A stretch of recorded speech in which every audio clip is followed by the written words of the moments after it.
ولایت بلخ شهر مزار شریف، شهر علم و فرهنگ.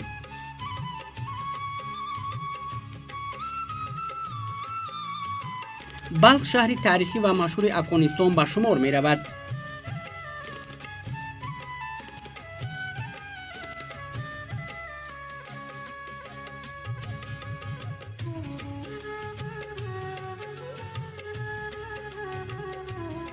در گذشته این شهر با نام‌های آریانا، باختر و چندین نام‌های دیگر یاد می‌شد. پژوهشگران اینجا را چون بلخ بامی، ام البلاد و بلخ الحسنا نیز عنوان کردند. این سرزمین زیبا در گذشته یکی از شهرهای بزرگ خراسان ذکر شده است.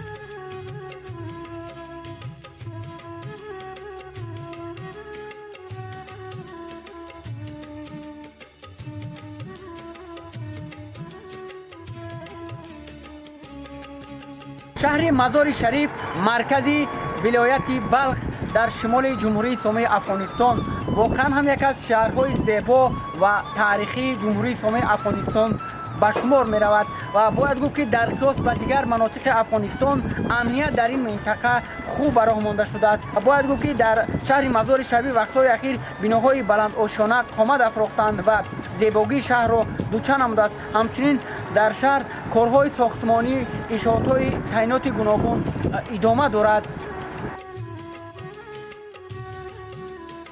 ولایت بلخ یک از ولایت‌های آرام و بزرگ از جهت اهالی و مساحت در قسم شمالی افغانستان به شمار می رود. شهر مزار شریف مرکز مأموری ولایت بلخ می باشد. این شهر از جهت رشد تجارت عنوان مرکز تجارتی شمال افغانستان را صاحب است. شهر مزار شریف در شاهراه افغانگرد کابل به سمت شمال در میان شهرهای میمنه و پل خمری موقعیت دارد.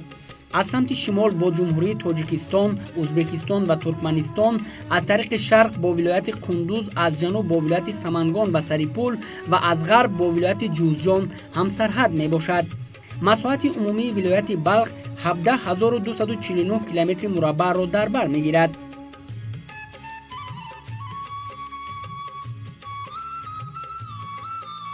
طبق بروخدگیری اهالی سال 2012 انجام داده حکومتداران، اهالی ولایت بلخ 1,245,000 نفر را تشکیل می‌دهد.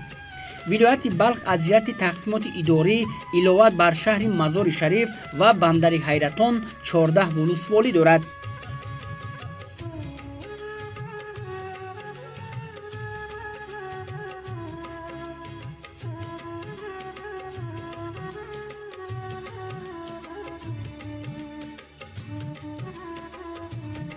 در ولایت بلخ تاجیکان، ازبک‌ها، پشتون‌ها و هزاره‌ها زندگی می‌کنند.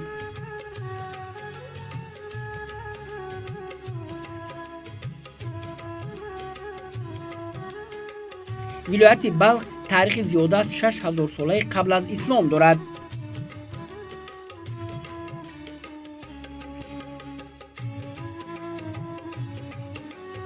شهر مزار شریف مرکز مأموری ولایت بلخ یک از شهرهای تجارتی کشور به شمار می رود.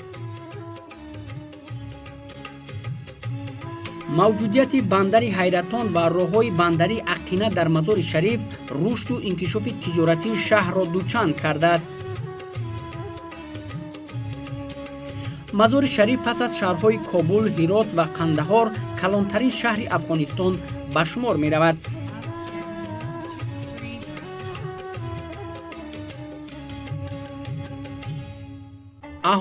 اهالی شهر مزار شریف طبق حسابات سال 2016 693,000 نفر را تشکیل می‌دهد.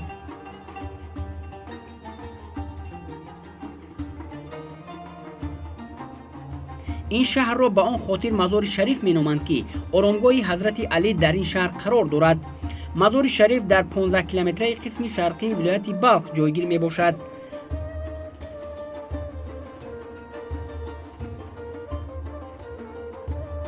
از قسمت جنوب شرقی شهر مزار شریف از پایتخت کشور شهر کابل 425 کیلومتر فاصله دارد.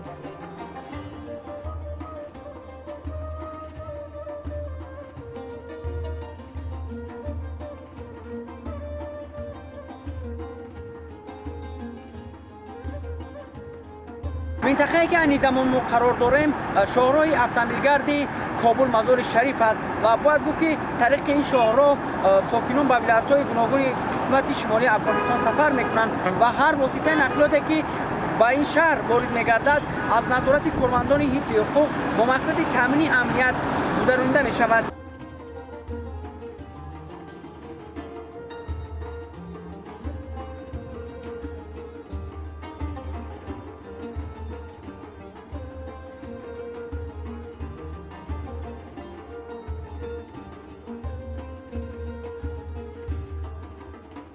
امروز شهر مزار شریف از جهت رشد ساختمان در میان دیگر شهرهای افغانستان نشاندادی بلند یعنی 91% را کسب میکند.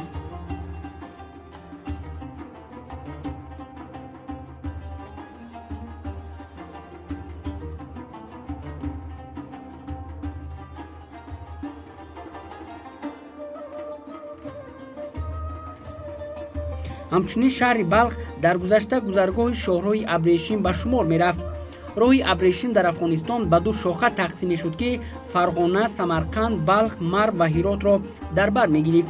شاخه دیگر آن از بدخشان، کنر، کاپیسا، دره غوربند و بامیان گذشته به هندوستان میرسید.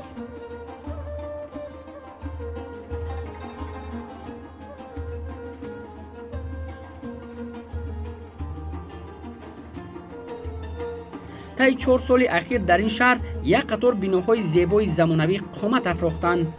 الحال نیز بنیاد بناهای زمانوی در شهر با مرام ادامه دارند.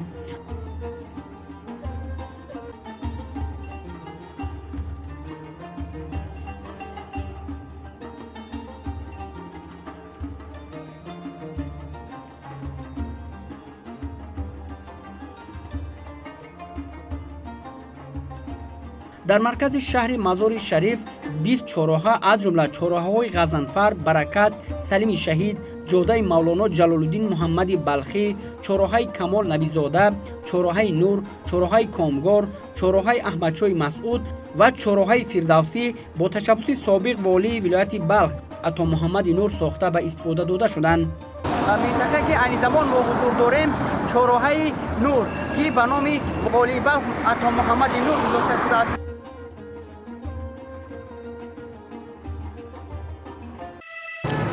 آن زمان ما در خیابانی به نام قهرمان ملی افغانستان احمدشاه مسعود قرار داریم. در حرکت وسیله‌های نقلیات در این مسیر خیلی زیاد است. بنای 12 آشانه در قسم شرقی شهر مزار شریف با نام آریانای نوین از جمله بناهای نوساخت زمانوی این شهر به شمار می رود. بلخ امروزه بزرگترین مادر شهرها و مرکز صنعتی برای بازارهای آسیای مرکزی و جنوبی به حساب می رود. طی سالهای اخیر این ولایت به دستاوردهای زیاد در ساحه‌های گوناگون نائل گردیده است. یک از این دستاوردها بندر حیرتان، فعالیت خط راه آهن، فرودگاه بین‌المللی، علاقه، اطلاعات و راه نقلیات میباشد.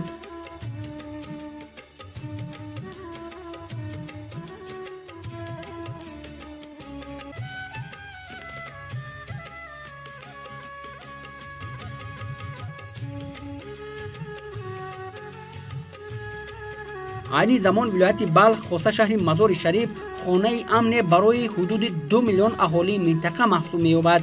در شهر امنیت پورا تامین بوده. ساکنان و مهمانان شبانه روزی به یگان ترس و هراس کار و فعالیت به گشت و گذار میکنند.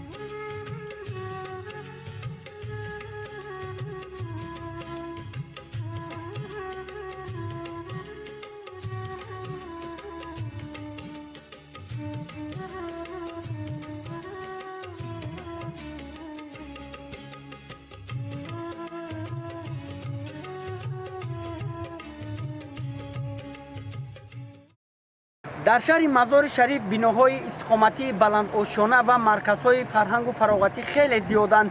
از جمله چنین مرکزها تالار عروسی الماس می باشد که به تازگی افتتاح گردیده است و آن برای برگزاری توی و معرکه ها و دیگر چهاربینی ها اختصاص داده شده است.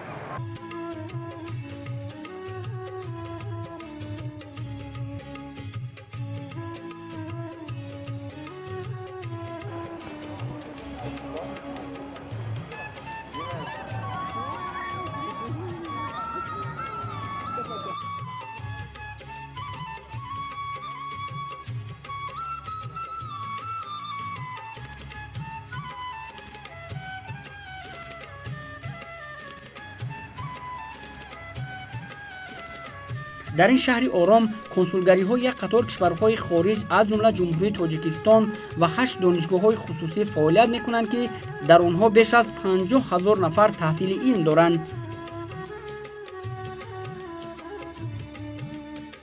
الحال در ولایت بلخ 10 شبکه تلویزیونی، 15 شبکه رادیویی و تعدادی از روزنامه‌ها فعالیت می‌کنند. همچنین بنیاد چند شبکه تلویزیونی دیگر نیز در نظر داشته شده است. اضافه از 10 سال میشه که دفتر ما در جمهوری تاجیکستان، کشور زیبای تاجیکستان فعالیت داره و خیلی هم هدف نشرات ما در تاجیکستان نزدیک ساختن خلق‌ها، نزدیک ساختن مردمان دو سوی دریا بوده که از گذشته ها یکی بودن و امروزه مرز ما را از هم جدا کرده. خیلی رسوم عنعناتی است که در بین مردم تاجیکستان است، مردم افغانستان بی‌خبر از او بودن. خیلی رسوم عنعناتی که در بین مردم افغانستان است، مردم تاجیکستان. ما تا نیستیم با برنامه‌های خود که برنامه گردشگری که مربوط خود ما است که ما از دوشنبه برنامه آماده کردیم از شهر زیبای خوجند که چند وقت پیش کلاب رفته بودم، از کلاب برنامه‌های بسیار زیبایی را آماده کردم. رسوم و عنعنات مردم تاجیکستان انتقال دادم به این طرف که خیلی هم مورد پسند مردم افغانستان قرار از گذشته قرار گرفته و امروز هم و در تازگی ها یک برنامه دیگه ما ایجاد کردیم در دوشنبه که از اونجا ثبت میکنیم که به نام پیوند است که برنامه پیوند در حقیقت پیوند دهنده رسوم و عنعنات و کلتور و فرهنگ مردم تاجیک برای مردم افغانستان است. این در برگیرنده موسیقی است، شعر است، شبکه‌کاری است، هنر رسامی است، خطاطی است. خیلی دوست دارن مردم. خیلی مردم خود نزدیک احساس میکنن با مردم تاجیکستان، با هنر مردم تاجیکستان و این خود از هم دلالت از این میکنه که مردم افغانستان و مردم تاجیکستان در گذشته های دور یکی بودن.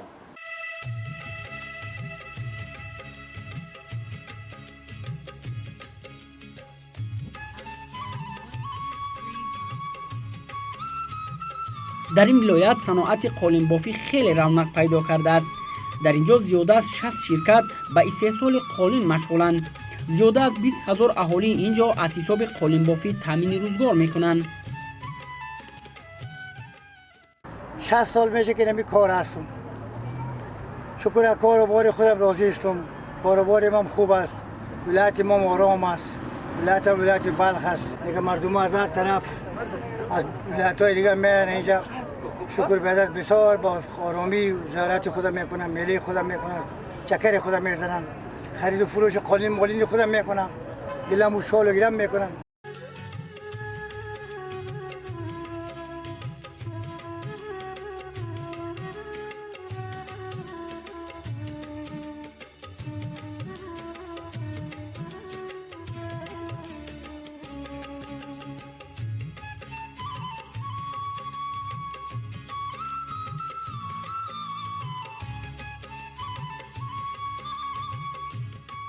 اینا که هستن همه صنعت‌های دستی افغانستان هستن.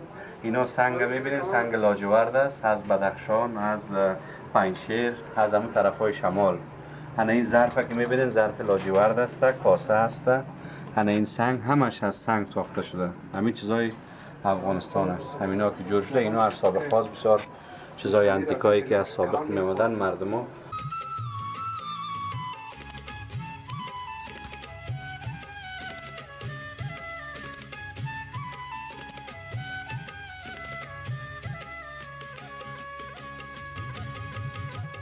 با گفته دانشمندان تاریخ بلخ به 3679 سال پیش از میلاد راست می‌آید.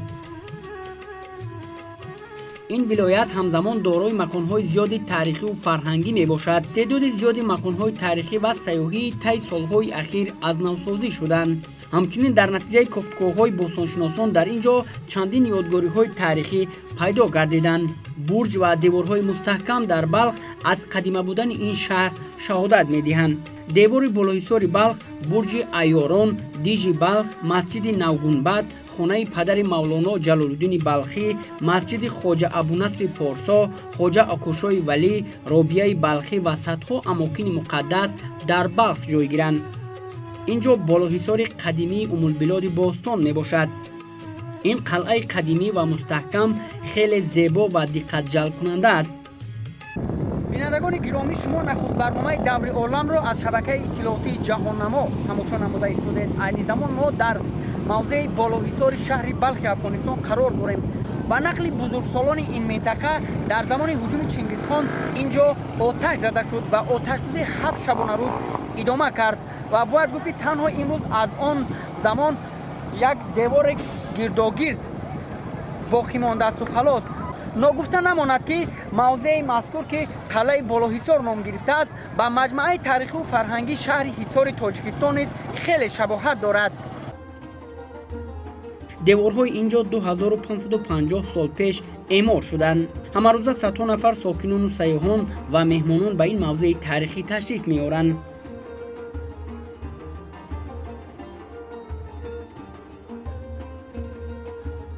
در اینجا چندین شاعران و متفکران و فیلسوفان برجسته به دنیا آمدند. رابعه بلخی نخستین شاعره زبان و ادبیات تاجیک و فارس است که در قرن 14 هجری زندگانی کرده است. پدر رابعه امیر بلخ بود. سال تولد و وفات شاعره معلوم نیست، اما بعضی‌ها او را شاعره همعصر استاد ابوعبدالله رودکی میگویند. در الهینامه عطار نیشاپوری آمده است که استاد رودکی هنگام گذر از بلخ با شاعره رابعه دیدار کرده است. رابعه بلخی دانش‌های ضروری را در دربار پدرش از بر کرده است. رابعه بلخی نه تنها در شاعری بلکه در نقاشی، اسب سواری و شمشیرزنی مهارت بلند داشت. از رابعه بلخی اشعار کم به دست آمده است. آرامگاه شاعره در زادگاه شهر بلخ جایگیر است. محلی که این زمان ما قرار داریم نزد آرامگاه شاعره رابعه بلخی است. آرامگاه رابعه بلخی چند سال پیش از نوسازی گردید. باید گفت که به نام شاعره رابعه بلخی از جمله در شهر بلخ، شهرهای کابل و دیگر شهرهای افغانستان مؤسسه‌های تعلیمی و دیگر مکان‌ها نامگذاری گردیدند.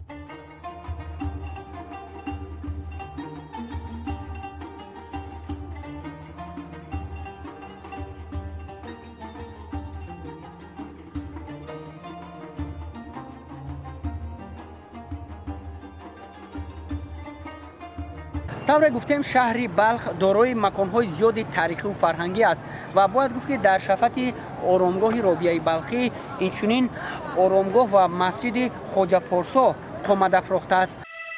مسجد خواجه ابونصر پارسا واقع در شهر بلخ نیز از شهرت زیاد برخوردار است.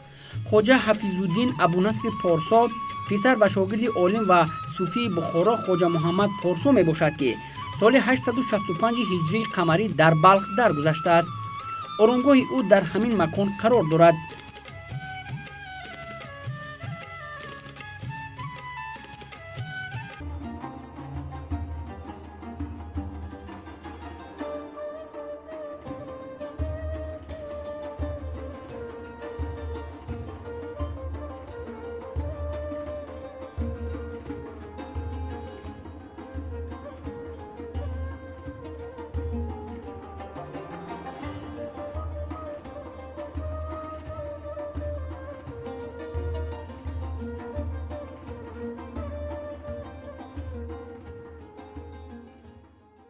بینندگان گرامی، جایی که این زمان ما قرار داریم خانه استقامتی مولانا جلال الدین بلخی است و باید گفت که مولانا جلال الدین بلخی در اینجا تولد و به وایه رسیده است و پسان به کشورهای ترکیه، مصر و دیگر ممالک جهان هجرت کرده است.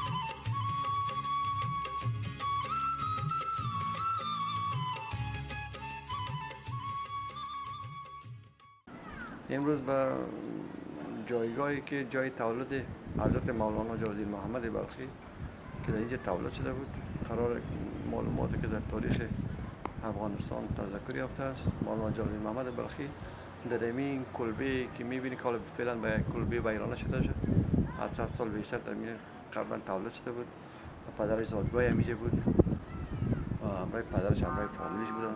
در اینجا سرودهای بسیار خوب سراییدن که سرود در تمام جهان شهرت کافی داره و همه به اسم مولانا جناب محمد بلخی آشنا هستند. و مولانا جناب محمد بلخی را تمام مردم ما و تمام مردم تاجیک نشین ما احترام و حرمت میکنند که شعرش در تمام جهان بی‌نظیر است. ای خانه مولانا خرابت نبینیم، چای غزل دم کده زیر چنار بشینیم، زیر چیل محبت دوتار دل سر باشد، انگور آرزوره خوش خوش بچینیم، نقل بادامی جان بلخ گرامی، بامی نامی جان بلخ گرامی. یک از یادگاری‌های تاریخی شهر باستانی بلخ مسجد نوگنبد میباشد. مسجد نوگنبد در فاصله 3 کیلومتری قسم جنوبی شهر بلخ جایگیر است. اینجا با نام مسجد حج پیاده نیز نام برده می شود. این مسجد در بالای 6 ستون ساخته شده است. الحال این مکان تاریخی مورد از نوسازی قرار دارد.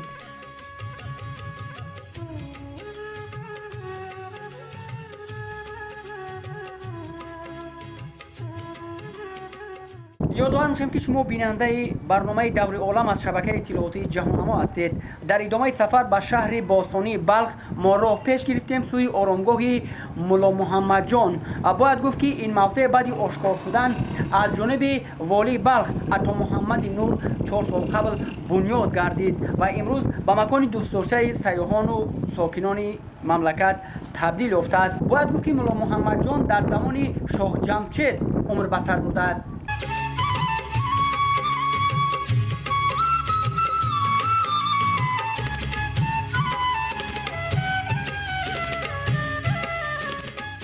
زیباست نو بهاره شهر مزاره لاله زاره بامی نامی جان بلخ گرامی. در اطراف این مکان که روضه مبارک نام برده می شود الحال چارباغ زیبای عرض هستی دارد که به مکان سیاحت ساکنان شهر مزار شریف تبدیل یافته است. الحال در این مکان که بزمگاه اساسی جشن جهانی نوروز است کارهای ساختمانی جریان دارد. این مکان با یک نقش و نگار زیبا از جانب والی ولایت بلخ عطا محمد نور بنیاد یافته است.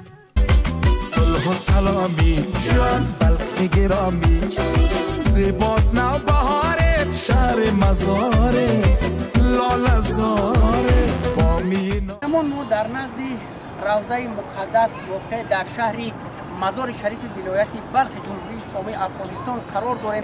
سیاحان و مهمانان که به این منطقه تشریف می‌آورند البته که از این مکان‌های زیبای تاریخی و فرهنگی دیدن می‌کنند. آرامگاه رابعه و خانه شهید شهر جلال الدین نفس عاشقانه بر تصویر جاودانه فخر و جلال ما. بلخ همانو به سوی پیشرفت و شکوفایی قدم می‌نهد. طی سالهای اخیر سطح زندگی مردم ولایت بلخ بهتر گردیده است. حالا در شهر اکثر ساکنان در خانه‌های زمانوی زندگی می‌کنند و دیر نخواهد بود که بلخ باز هم با کامیابی‌های نظررس نائل گردیده امنیت نسبی تامین و دشمنان این سرزمین سرافکنده و ناکام خواهند شد و بلخ باز هم به آغوش پیشینه پرافتخار و مادر شهرها تکیه خواهد زد. بلخیان باشند همچنان در زمینه سازندگی پیشتاز باقی خواهند ماند. اینجا در شهر مزار شریف جمهوری اسلامی افغانستان امنیت خوب راه مانده شده است و کارمندان واحدهای نظامی برای تامین امنیت مردم 24 ساعت در اینجا نظارت میبرند. نشانه بر جاری است تا همیشه تاریخ مثل نور آهنگ آفتابی عشق از دهان برق. عاشق دربار شاه هم من ز کابل میروم در گل سرخ سخی جان با توکل میروم چند روزه همچون مهمان میستم در شهریان آق چرا دیدش برهان تا سر پل میروم های با توکل میروم